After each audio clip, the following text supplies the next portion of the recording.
오늘이 무슨 날이죠? 어린이 날입니다. 세계적으로 어린이날은 다 있습니다. 처음에 이제 5월 1일 날이 방종환 선생님께서 5월 1일을 어린이날로 그렇게 정했었죠. 왜냐하면 노동절하고 함께 어린이날을 지키자 그러다가 1970년대 가서 5월 5일 날짜로 바꾸어서 5월 5일을 어린이날이다 그렇게 지킵니다. 또 이제 국제 아동의 날이라고 하는 게 있습니다. 그게 6월 1일입니다. 그래서 이제 북한에서는 그 우리에 해당하는 어린이날이 거의는 6월 1일입니다. 국제 아동의 날에 대개 이제 공산 진영의 국가에서는 대개 그 아동의 날을 6월 1일을 어린이날로 그렇게 지킵니다. 또 세계 어린이날이 있습니다. 기억하셔요? 세계 어린이날은 10월 18일입니다. 그래서 그 나라마다 이렇게 성향에 따라서 어린이날을 그렇게 지키면서 여러분 어린이는 우리 미래의 꽃이잖아요. 그렇죠? 우리 가정의 행복에 가장 중요한 기폭제가 되고 또 하나 이런 부모님들이 열심히 애를 쓰고 노력하고 헌신하는 목적 가운데 하나가 자녀에게 있습니다. 이 시간에도 우리 수정이랑 가희랑 같이 와서 앉아있는 오늘 눈이 따릿따릿하네. 이게 참 자녀들 부모님의 간절한 소원이 있다면 부모님이 잘 먹고 오래 살고 잘 입고 그거보다도 어떻게 하면 내 자녀 입에다가 좋은 걸 넣어줄까? 우리 자녀들이 잘 됐으면 좋겠다. 우리 자녀들이 행복했으면 좋겠다. 우리 자녀들이 건강했으면 좋겠다. 모두 다 아멘 할 때까지 계속 할까요? 그러니까 부모님의 소원은 누구에게 있어요? 자신에게 있는 것이 아니라 자식에게 있습니다. 그래서 안전하사나 늘 자식 걱정밖에 안 해요. 그런 것처럼 우리들이 같이 기도하고 이 교회를 통해서 자라나는 우리 자녀들이 예수님 안에서 잘 되기를 바라고 여러분 우리 모니카에 대한 애와 기억하잖아요. 눈물의 자식은 망하지 않습니다. 특별히 이제 기도로 키운 자녀들은 꼭 하나님이 책임지십니다. 곁으로 갔다가도요 참 묘해요. 하나님이 다시 불러주셔요. 이렇게 넘어져 있는 상태로 있다가도 영원히 넘어진 상태로 인생 끝내도록 하나님이 내버려 두지 않으셔요. 어떤 계기를 통해서라도 그 기도했던 그 자녀 하나님이 다시 만나 주시고 다시 세워 주시고 다시 시작하게 하시고 그래서 이게 기도로 저축해 놓은 저축의 최고로 좋은 저축이고 아무튼 하나님의 말씀으로 양육해 놓으면 하나님의 때가 돼서 귀하게 들어 쓰십니다. 미국에서 이제 그런 일이 있었어요. 주일학교 교사 선생님이 주일날 교회를 이렇게 가는데 길거리에 네 명의 아이가 옹기종기 앉아서 놀고 있어요. 주일날 그 시간에 놀고 있는 거 보니까 예수를 안 믿어요. 그러니까 교회를 안 갔겠죠. 그래서 가던 길을 바로 발걸음을 멈추고 야, 너 예수님 아니? 몰라요. 그래. 선생님은 가르쳐 줄게. 근데 아이들이 참 묘해요. 이렇게 스펀지에 물을 빨아들이는 것처럼 그 시간에 선생님의 말씀을 듣고 얘야 나와 함께 교회 가지 않겠니? 알았어요. 갈게요. 그래가지고 선생님하고 같이 가서 그때부터 이 아이들이 교회 생활을 하고 신앙 생활을 하고 그렇게 자랐어요. 근데 그런 후에 30년의 세월이 지났어요. 30년 세월이 지나고 나서 그 선생님이 주일학교 교사를 은퇴를 합니다. 참 미국에 보면은 참 그 기록을 가지고 있는 경우들이 많은데 성가들을 하더라도 평생 하고요. 교사를 하더라도 평생 합니다. 지미 카터 대통령이 지금도 주일학교 교사를 하잖아요. 이게 뭐 하나님께 맡겨주면 끝까지 충성하는 거예요. 여러분 그게 복입니다. 뭐 그냥 하다 말고 그냥 하다 때려치우고 왜요? 사람의 감정으로 말하면 하루에도 12번씩 때려치우고 싶죠. 그러나 그런 것을 다 뛰어넘어서 하나님이 맡겨주신 사명이니까 너무 귀하잖아요. 하나님이 믿고 맡겨주신 그 사명이 너무 소중하니까 끝까지 가는 거예요. 여러분 끝까지 가시기를 바랍니다. 그래서 이분이 30년 교사, 주일학교 교사 은퇴식을 참 귀하게 그 교회에서 이렇게 해드리는데 네 통의 축하 전보가 왔어요. 전보가 왔는데 첫째는 중국 선교사로 귀한 일을 너무 감당하는 선교사님에게 온 축전. 선생님 감사했어요. 축하합니다. 두 번째는 연방은행 총재로부터 축전이 왔습니다. 선생님 애쓰셨습니다. 감사했습니다. 세 번째는 대통령 비서실장으로부터 축전이 왔습니다. 선생님 30년 전에 가르쳐 주셨던 그 말씀이 내 인생의 힘이 됐습니다. 네 번째는 미국 대통령 후보라고 하는 대통령으로부터 축전이 왔습니다. 30년 전 길거리에서 그때 선생님이 저를 데려다 교회로 인도해 주시고, 그리고 말씀으로 양육해 주셔서 내가 오늘 대통령 자리에 있습니다.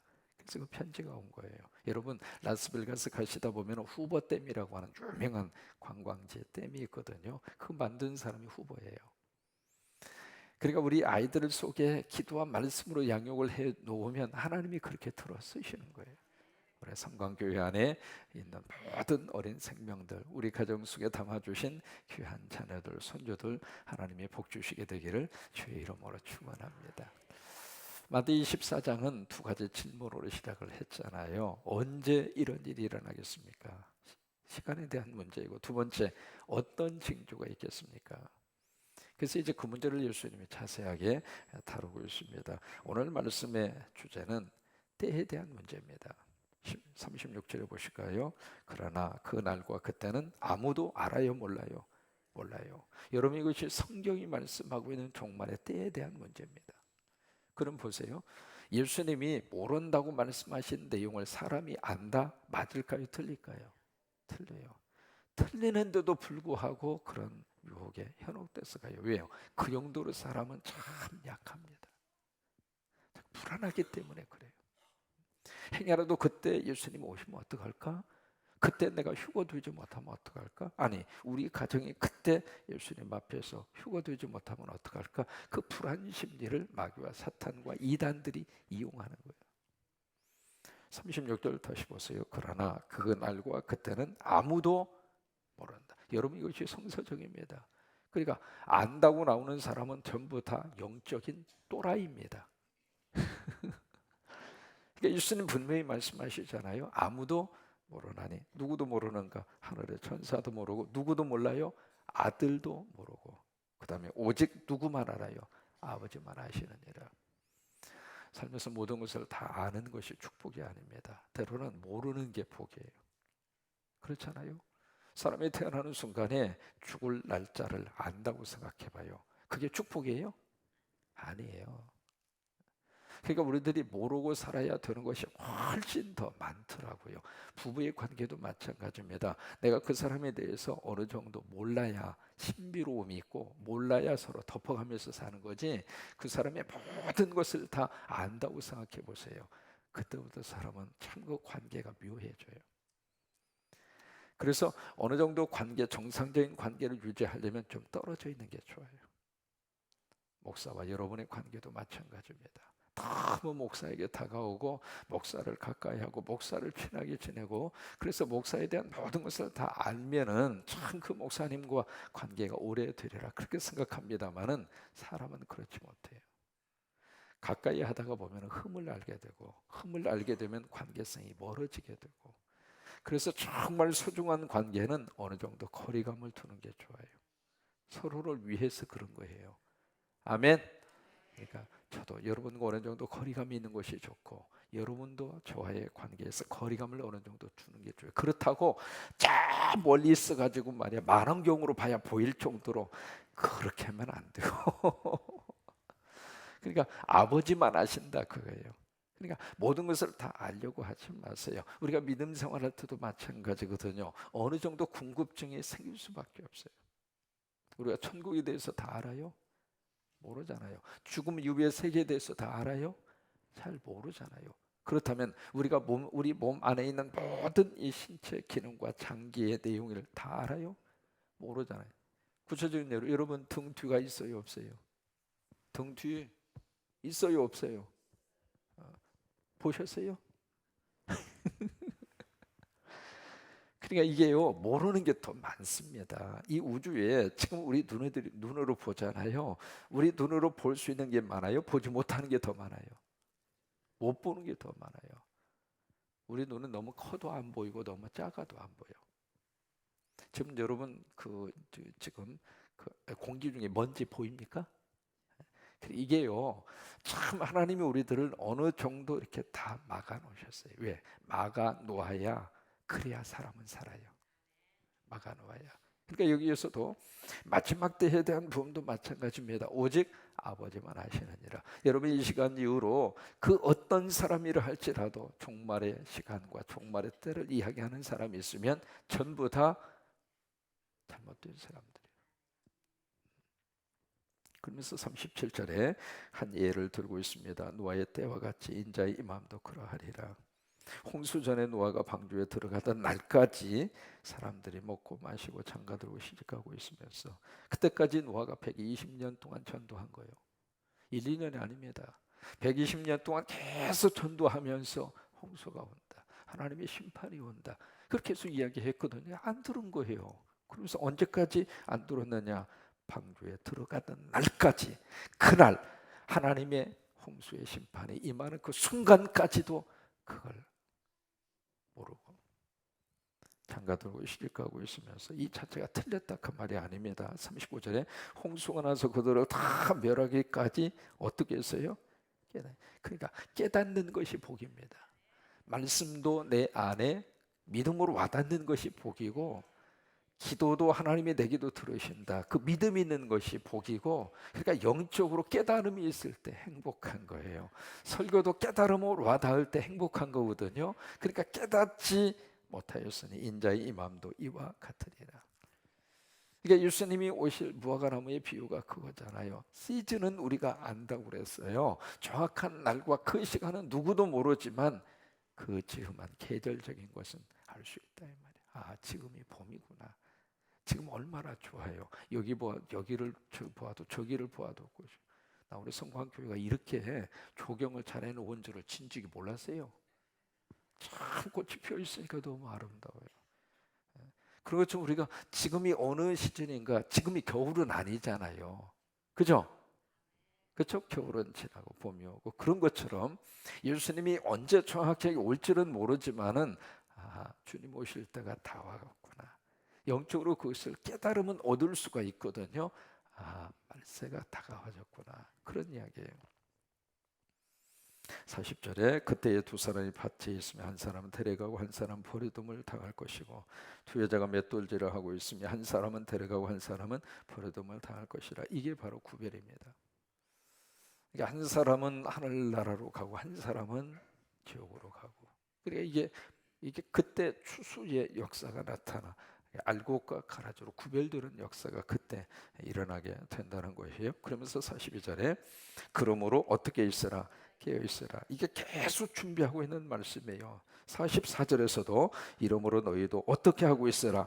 준비하고 있으라. 그러면서 50절에 보시면 생각하지 않는 날에 알지 못하는 시각에 그 종의 주인이 이르를 것이다. 그러니까 계속 이 24장 마지막 결론으로 예수님이 주신 말씀은 그러기 때문에 깨어 있어라, 그러기 때문에 준비하고 있어라. 여러분, 깨어 있고 준비하는 것이 복입니다. 이 새벽에 이렇게 깨어 있는 것이 복입니다. 물론 조금 더 주무실 수도 있죠. 뭐 다른 사정이 있을 수도 있어요. 그러나 저는 제가 목회하면서 정말로 영적으로 깨어올 수 있는 시간은 새벽이에요. 왜? 낮에는 일하셔야 되잖아요. 낮에는 우리가 열심히 살자고요. 그러나 적어도 이 새벽 시간만은 힘들어도 우리가 내 가족을 위해서, 내 자녀를 위해서, 내 영성을 위해서 이 시간만은 하나님 앞에 드리자 이 말이에요. 내 평생 동안 하나님 앞에 이 시간만은 구별해서 바치겠다 이 말이에요. 그 깨어있는 우리들의 믿음의 삶의 모습이에요. 겟세마네 동산에서 예수님이 십자가 앞에 놓고 간절히 기도하잖아요. 땀방울이 핏방울이 되도록. 그러면서 예수님이 베드로, 야고보, 요한에게 이야기해요. 나와 함께 깨어 기도하자. 그 예수님의 요청은 오늘 우리에게 똑같아요. 나와 함께 깨어 기도하자. 이 시대 악한 이 시대에서 우리 자녀들을 위해서 나와 함께 깨어 기도하자. 왜? 십자가 지고 가는 예수님 보면서 여인들이 막 울으니까 예수님이 나 위해서 울지 마, 나 불쌍하다고 생각하지 마, 너와 내 자녀를 위해서 울어라 말이에요. 그런 것처럼 예수님이 같이 깨어서 기도하기를 원하시는 거예요. 그래서 예수님이 간절히 기도하시고 와서 보니까 자고 있어요. 그때 예수님이 하신 말씀, 너희가 나와 함께 한 시간도 깨어 기도할 수 없더냐. 한 시간 기도입니다. 그 한 시간 기도가 언제 이루어질 수 있느냐? 새벽입니다. 새벽은 못 걸려도 한 시간 이상 걸려요. 준비하셔야지. 오셔서 예배 드려야지. 가야지. 이게요, 시간에 11조 바치는 게 새벽 기도입니다. 그렇잖아요. 그러니까 하루를 살면서도 이 시간은 하나님의 시간 구별해서 딱 바치는 거예요. 그게 깨어있는 거예요. 깨어있는 거예요. 여러분, 깨어있지 않으면 우리들이 순간적으로 넘어질 수밖에 없어요. 누구든지 다 그렇습니다. 목사도 깨어있지 않으면 시험 들게 돼 있고, 평생 신앙생활 하신 분도 깨어있지 않으면 한순간에 다 은혜 쏟아버리고 40일 금식기도 하고요, 목숨 바쳐 금식한 거 아닙니까?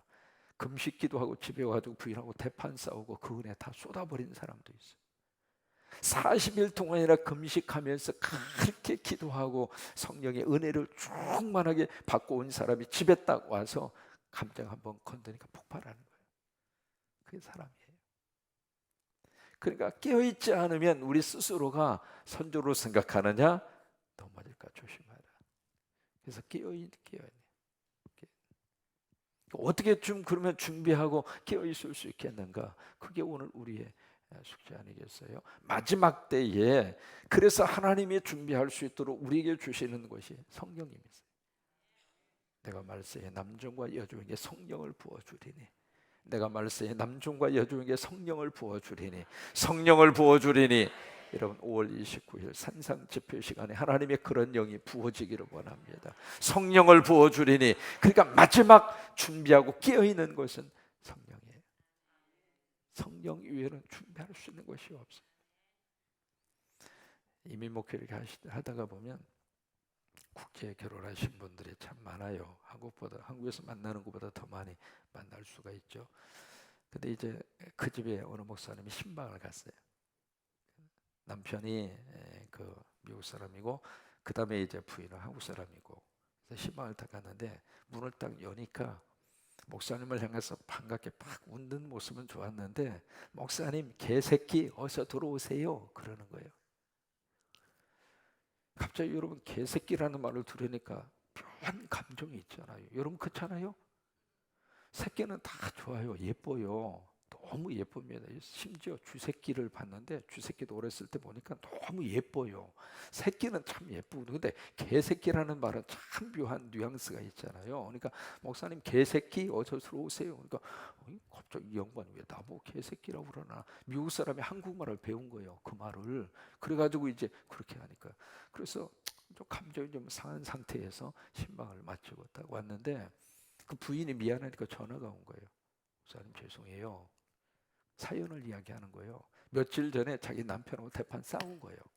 싸웠는데 아무리 이 사람이 영어를 해도 미국 사람 따라잡을 수가 없잖아요.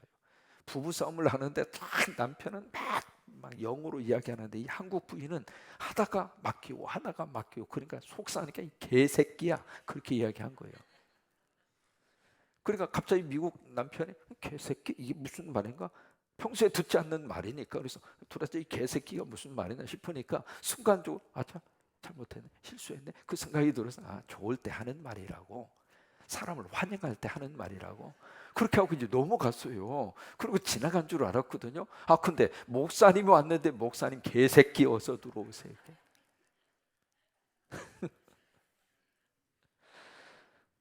사람이 순간적으로 실수하고 순간적으로 넘어지는 거예요. 순간적으로. 처음에 미군들이 한국에 들어왔을 때요, 참 우리들 막 트로이에 지나가면 막 그 흙먼지 구덩이 막 쫓아가서 그때 했던 말이 있습니다. 김미역검 껌 달라고. 여러분 그렇잖아요. 그러면 이제 인심 좋은 아니면 초콜릿도 던져주고 껌도 던져주고, 그거 하나 주시면은 그냥 온 세상이 다 내 것인 것처럼. 근데 만약에 그거 안 주고 먼지만 휙 날리고 가면 그때 꼭 했던 아이들이 흉내가 있습니다. 혹시 아세요? 아세요? 이거나 먹어라, 이거나 먹어라. 그게 이제 막 흉내를 막 그렇게. 그렇잖아요. 화가 나니까. 근데 이제 한 번은 미국에 조금 이렇게 고위층이 왔어요. 와가지고 이렇게 어디 시차를 이렇게 가는데, 그날도 마찬가지로 아이들이 떼거지로 막 몰려오는데 뭐 주는 게 없으니까 또 막 이렇게 한 거예요. 그래서 옆에 통역하는 사람에게 도대체 저게 뭐냐, 저게 무슨 뜻이냐. 그러니까 통역하는 사람이 그대로 설명할 수 없잖아요. 그래서 하는 말이 반가우면 그렇게 하는 거라고. 우리 한국에서는 너무 반가운 사람 만나면 다 그렇게 하는 거라고. 그래서 그 사람은 그렇게 이제 이해를 한 거죠. 그리고 이제 이승만 대통령 만나려고 청와대에 간 거예요. 갔는데 문을 열자마자 대통령 카카 에라 먹으라.